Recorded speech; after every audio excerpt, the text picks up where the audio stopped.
basically what I do for my pads is it's a lot of post processing, and the like patch is really simple.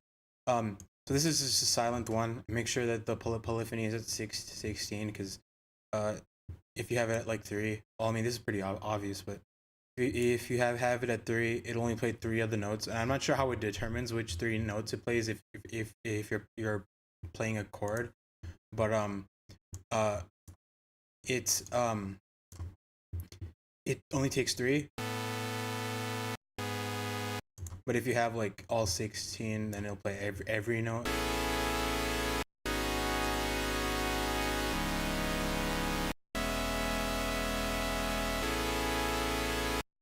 Okay, so that's basically the little chord progression. I kind of got the inspiration for this chord progression from Dumu's sample pack. I didn't really want to make a new one. Like I just wanted to have a basic one for this thing because yeah. So what I usually do first is you just turn off read trig so that every voice that you have here isn't gonna start at the same time, because if you put the voices up to 8, which is what I usually do, it makes it much more wide, and it's basically the same voice playing at like 8 different times, but when you turn the D tune up, it makes it slightly different pitch.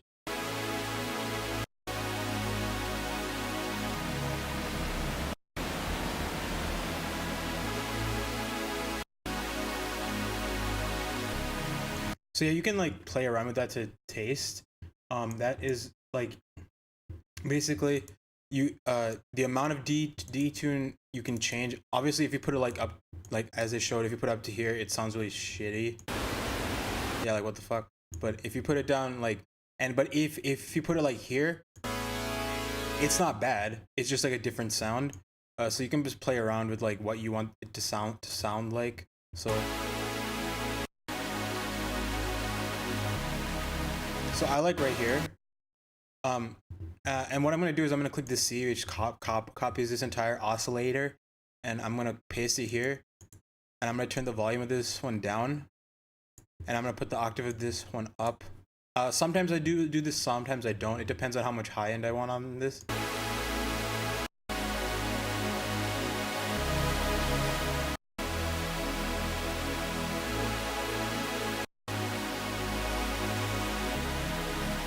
So it just adds like a lot more like harmonic. So that is kind of all I do for the patch. Sometimes I have a low pass, but when I apply Valhalla shimmer on this sound, it'll kind of make it so it's not really a low pass. So I usually add another filter in the FX chain afterwards. But I'll explain that after this. So what I'm actually gonna do is I'm gonna apply a low pass because I usually do. So it's gonna sound like this now.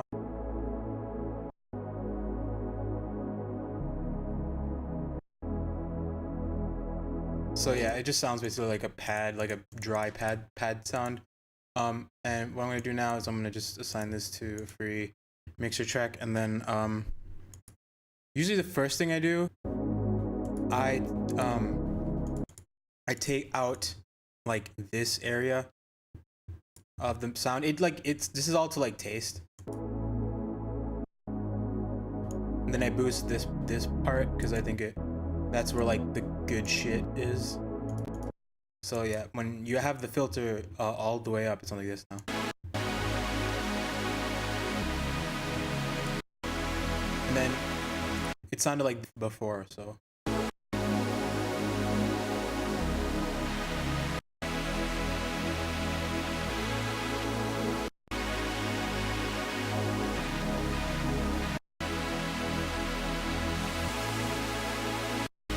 And if you want, you can apply some high end.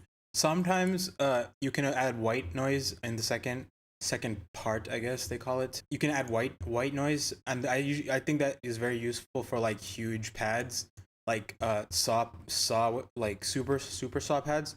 But this is kind of a super saw pad, but not really, because I'm gonna kind of show you how to make it different ish, I guess. So I'm gonna put the cutoff filter back down here, and I usually turn the drive up just a tiny bit, and then the resonance up a little more, and then it just sounds like shiny.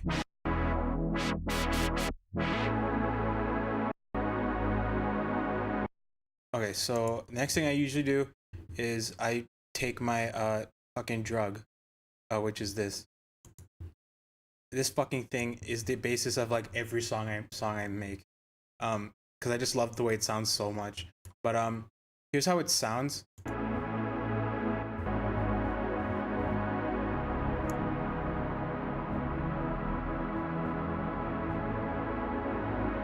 And it sounds a bit weird right now because the low cut is there. You don't want the low cut to be in the reverb. In fact, in this pad I did not do this, but I usually do high pass at the very bottom because I don't want the sub to clash with it. But like, if you're making just a pad, it can you don't really have to. So yeah, I'm gonna go back into Shimmer. The thing about Shimmer that I really don't like is that when I click stop in FL, there's no way to get the shimmery, like the reverb sound to stop. So you kind of just have to wait. And basically what each control here does is the shift is how much the feedback is gonna be changed by semitones. So when you turn the feedback up, it's gonna send the reverb signal back into here and pitch it up by 12, which is an octave. The only thing I really think sounds good on Shimmer is either 12 semitones up or just 0. Anything else sounds really muddy and like weird. And then I usually have the feedback. It depends, because if you put it all the way up, it gets really loud. I usually have it like, if I want it to be like a really shiny kind of pad, I have it like around here. Let's say like 450-ish.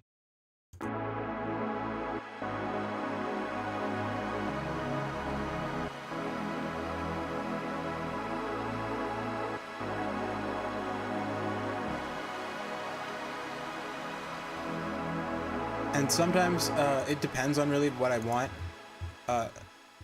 I usually go like medium stereo, because I'm not actually sure how this works, but I'm pretty sure that when the sound you're putting the reverb on is actually sent into Shimmer, even though it's mono, I'm pretty sure it does come out as stereo. But here it sounds like that.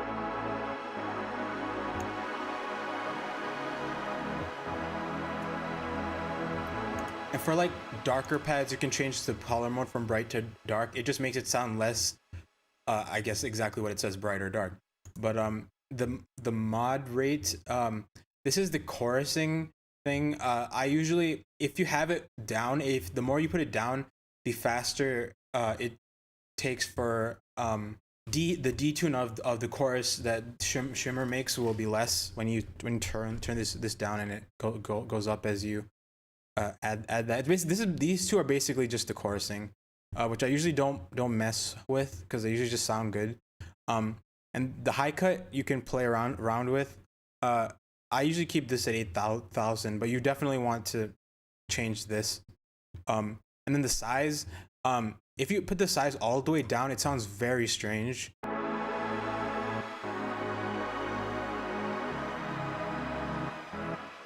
Yeah, so it just sounds very weird.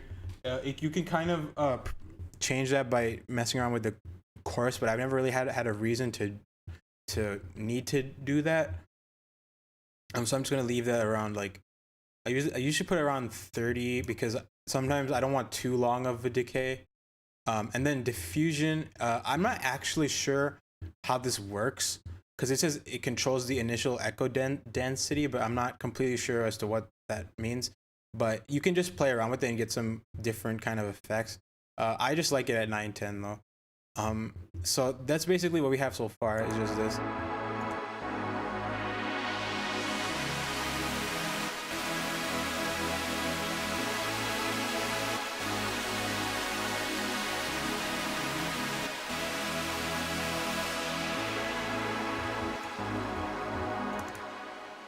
Okay, so there's that.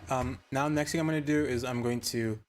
I usually sometimes I do these steps in different orders, but usually the first two I always do are parametric and shimmer. But next I either distort it or I apply a phaser to it. Which this time I'm gonna apply the phaser first. So it's just fruity phaser. You can probably get the same effect in any other like default stock plugin for a phaser on any other DAW, but since we already have a lot of stereo in the pad itself in this patch, because I had the stereo all the way up because that's how silent the default is.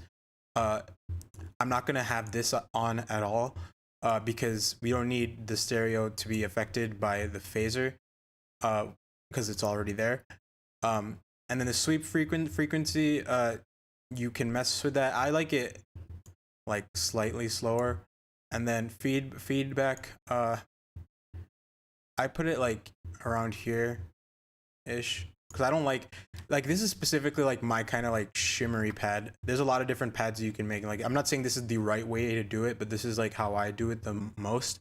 I've done the exact opposite for some pads and they work just fine. But and the dry wet, I usually actually have it at 100% wet because it just sounds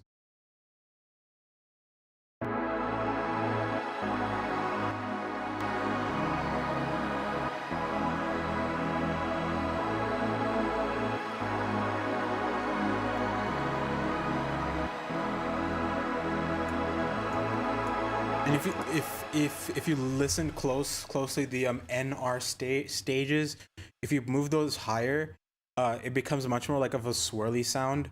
And I find that is very nice for like wispy kind of sounds.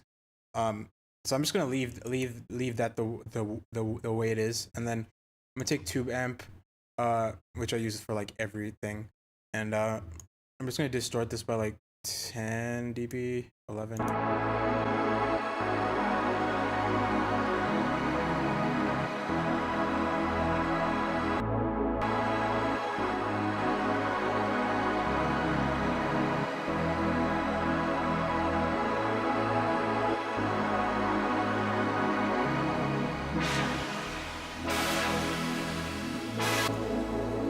Okay, so that's kind of what we have right now. What I'm going to actually do to the original patch is I'm going to apply some release to it because I don't like how it abruptly ends.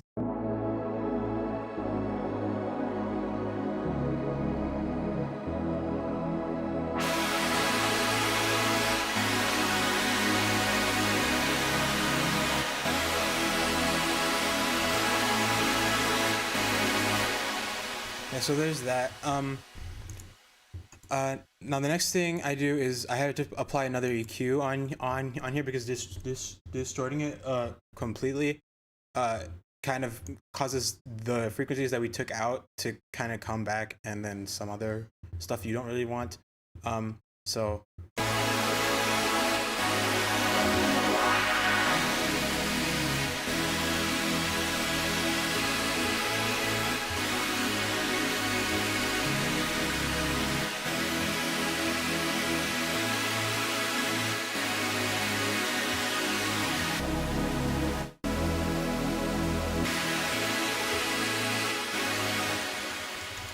okay, so that's basically what we have so far, and then I am going to apply a scratch to that. I usually sometimes I apply a tiny bit of vintage verb after all this because it does sound very sharp right now, and I'm not like it can work if you don't want it, but I usually apply like just like a 1 second decay and then like 1 or 2 seconds and then like a very little mix and then move the low cut up.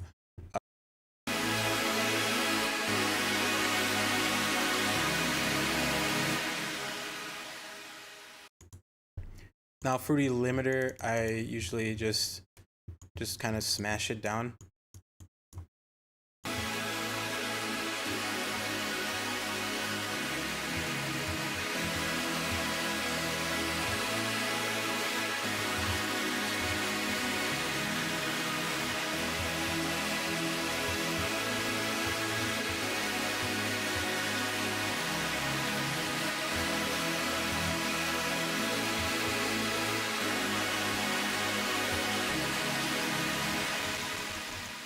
Okay, so that's kind of all I do besides the filter that I was talking about in the beginning.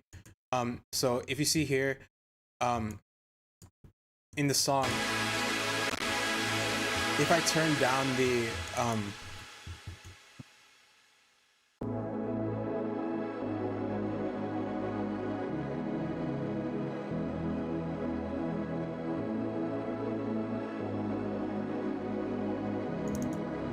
I'm actually smashing this a little too hard. But if you can see, like, it's not really a low pass because of the shimmer. Um, and you kind of want like it to be a genuine low pass. So in conjunction with the the the cutoff, which I'm gonna make an automation clip for right now. Let me just make that. See, and then go this way, and then it kind of will be like this. I'm actually gonna turn the resonance down too.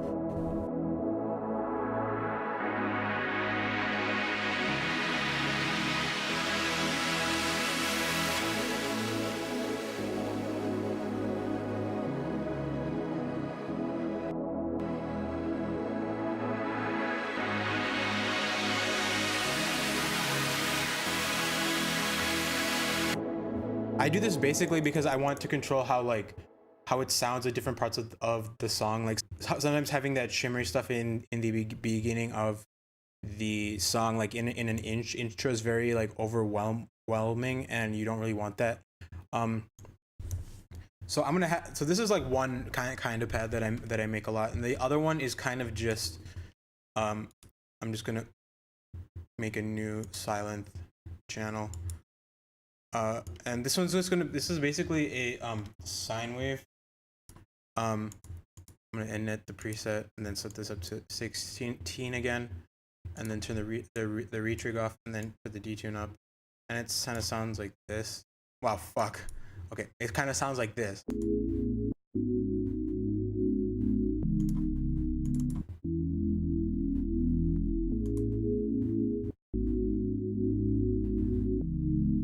This is kind of low right now. I'm gonna put this up an octave because I don't think it sounds good in the way that it is. And then I'm gonna actually take out this bottom row of subs. Yeah, I'm gonna take out the bottom row of subs because, I mean, the bottom row of sines, because I don't want it there. Put the release up.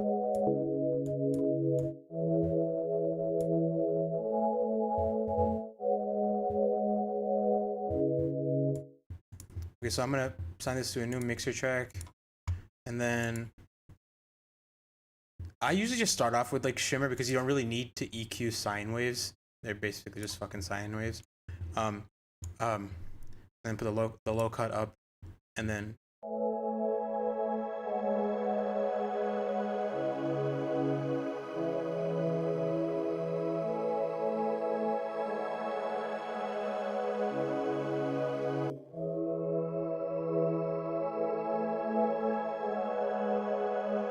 so that sounds like really pretty. And then I usually make the sine waves themselves less apparent in the mix by doing this, and then I put the shimmering up.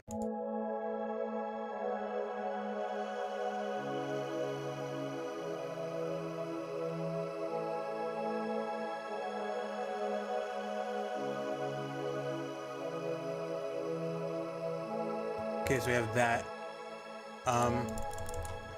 Now this is where the phaser actually sounds really good. So I'm gonna take the phaser and then right here, and then put the NR stage is like a 23-ish, like something really high, and then put the stereo down, and then put the feedback. The feedback I actually keep kind of around like 0.2, and then dry wet I'll play around with.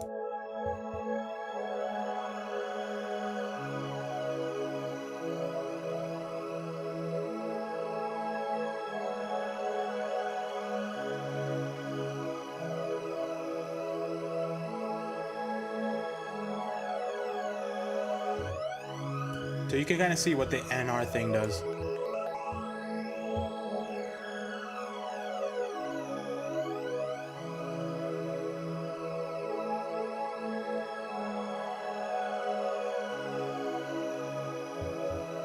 I like it like the sweep frequency to be lower. It just sounds more natural. I kind of do the same thing again where I just distort this again, and then I will take out this because this is really fucking harsh. I'm actually gonna turn the feedback down a little.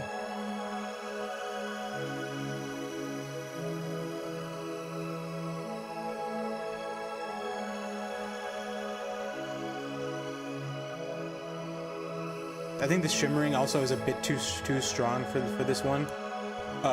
So I'm gonna kind of take that off actually, and then I just kind of do another limiting and kind of smash this down.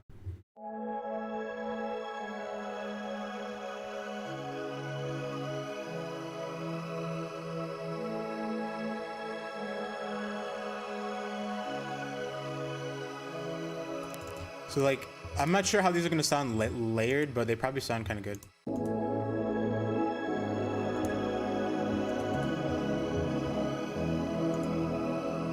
Let's actually put a filter on this too.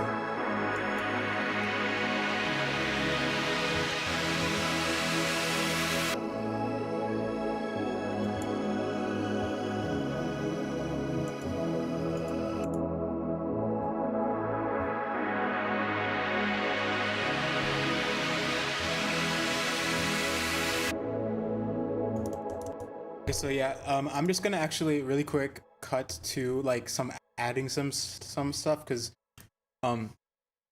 these are just pads like by themselves, and I think that if you add like a Reese to it, you'll kind of get how it sounds in the context of like a song better. Okay, so here's how it kind of sounds now. I added a Reese to it for the low end. I feel like that kind of keeps it sounding like a pad, and it doesn't sound like it's a fucking separate kind of sound. It just keeps it kind of sounding like all one big pad. It sounds like this.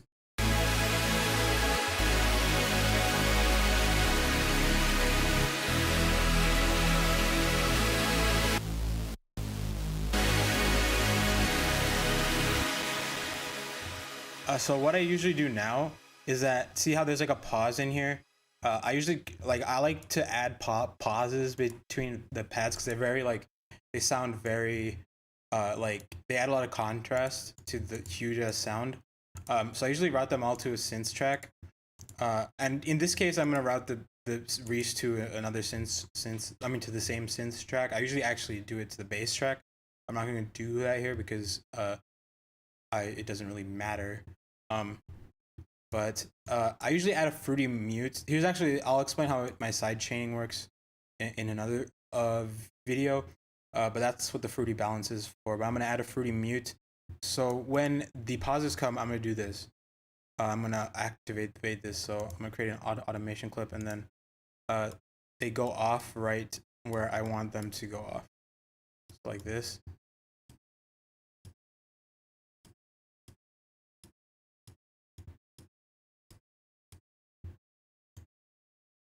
Yeah, so it sounds like.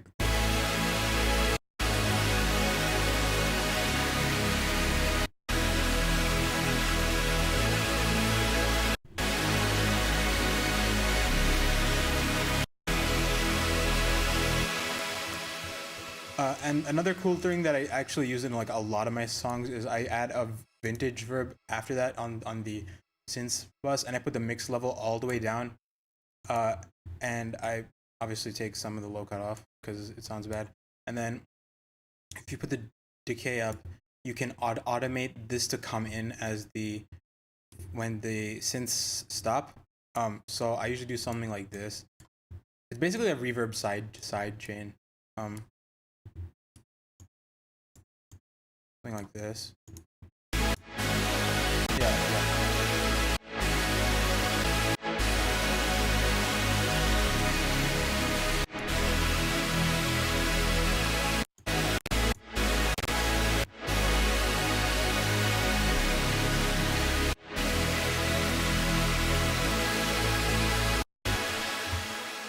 So there's that. I'm actually gonna add drums just to show you how this sounds. I'm just gonna find some fucking drums really quick.